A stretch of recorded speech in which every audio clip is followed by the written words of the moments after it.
जोशी जी का, और एक ऐसा सफर जब हिंदुस्तान की जड़ों को खोदने का प्रयास हुआ, लेकिन इतनी जड़ें इतनी मजबूत, इसकी सांस्कृतिक विरासत इतनी मजबूत कि 15 अगस्त 1947 को हम आजाद हुए और 26 जनवरी 1950 के बाद जो हमारा डेमोक्रेटिक सिस्टम है, जो लोकतंत्र हमारा है, वो भारत ही नहीं पूरे विश्व में सबसे बड़े लोकतंत्र के रूप में उभरा है।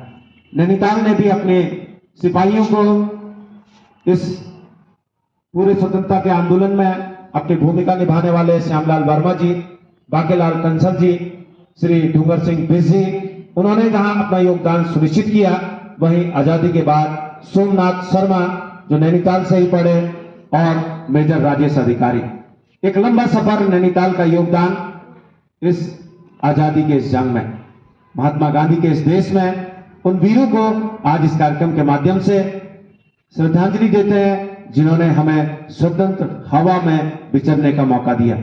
हमारे साथ छात्र संघ अध्यक्ष शुभम बिष्ट हमारे साथ हैं। मैं उनसे अनुरोध करूंगा कि आज के इस अवसर पर हम सबको शुभकामनाएं देंगे। शुभम बिष्ट, छात्र संघ अध्यक्ष। ऑनर में आज सम्मिलित है। अगर हम बात करते हैं अपने फैकल्टी मेंबर्स की, अपने कर्मचारियों की, उनकी भी काफी अधिक उपलब्धियां रही हैं। पिछले 1973 से हम आज तक आकलन करें तो हमारे विश्वविद्यालय ने रिसर्च में बहुत प्रगति की है। हमारे कई पेटेंट्स हमारे विश्वविद्यालय में हमारे प्राध्यापकों ने प्राप्त किए हैं। अगर हम बात करते हैं अपने रैंकिंग की बात करते हैं, विश्वविद्यालय को आज कई रैंकों से नवाजा गया है। अगर हम बात करते हैं कुमाऊं विश्वविद्यालय की बात करते हैं तो हमें इंडिया टुडे में 28वां स्थान, और पूरे भारतवर्ष में इंडिया टुडे ने हमारे कुमाऊं विश्वविद्यालय को 28वां स्थान प्राप्त किया है। और हम बात करते हैं NIRF रैंकिंग, यूजीसी की NIRF रैंकिंग की बात करते हैं, हमारे कुमाऊं विश्वविद्यालय के फार्मेसी विभाग को 61वां NIRF रैंकिंग प्राप्त हुआ है। अगर हम बात करते हैं अपने HRDC सेंटर की बात, जो हमारा ह्यूमन रिसोर्स डेवलपमेंट सेंटर है, जहां पर हमारे टीचरों के लिए फैकल्टी डेवलपमेंट प्रोग्राम किए जाते हैं, उसकी बात करते हैं तो हमारा उसमें 4th रैंक हमें पूरे ऑल ओवर इंडिया में 4th रैंक प्राप्त हुआ है। ये हमारे बड़े गर्व की बात है। अगर हम पूरे एशिया की बात करते हैं, जो यूएस एशिया रैंकिंग की बात करते हैं, पूरे एशिया में हमारे विश्वविद्यालय को 561 से 600 के ब्रैकेट में रखा गया है। ये हमारे लिए एक बहुत बड़ी उपलब्धि की बात है। तो ये जो उपलब्धि प्राप्त हुई है, इस उपलब्धि को प्राप्त करने के लिए हमारे जो विद्यार्थी हैं उनका इसमें योगदान रहा है, हमारे जो कर्मचारी हैं और हमारे जो फैकल्टी मेंबर्स हैं, ये उनका योगदान है। हर एक कर्मचारी का चाहे वो किसी भी पद पर हो, चतुर्थ श्रेणी में हो, तृतीय श्रेणी में हो, प्रथम श्रेणी में हो या फैकल्टी मेंबर हो, कोई भी कर्मचारी और कोई भी हमारा जो फैकल्टी मेंबर है, उन सभी के योगदान से आज हमारा विश्वविद्यालय इतनी बुलंदी पर पहुंच रहा है। मैं सभी फैकल्टी मेंबर से कहना चाहूंगा कि हमें विद्यार्थियों के रूप में देश के भविष्य का निर्माण करने का अवसर प्राप्त हुआ है। लेकिन हमें सिर्फ पढ़ाना ही नहीं है, बल्कि विद्यार्थियों में एक परिवर्तन लाना है। हमें शिक्षक नहीं, एक मार्गदर्शक बनना है। जब छात्र हमारे पास आता है तो एक कच्ची मिट्टी होता है, उसे कैसा आकार देना है ये आपके हाथ में है।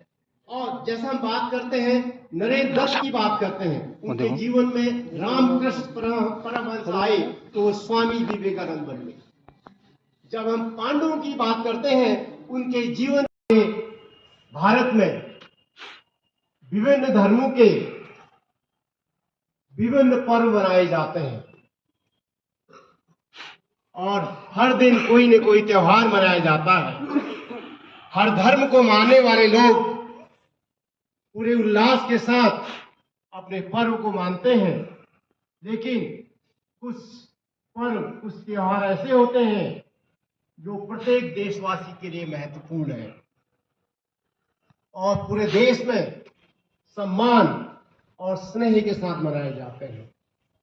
26 जनवरी भी एक ऐसा ही राष्ट्रीय पर्व है जिसे देश का हर नागरिक, चाहे वो किसी धर्म, किसी जाति, किसी संप्रदाय का हो, बड़े प्रेम से और ओत प्रोत से मनाता है।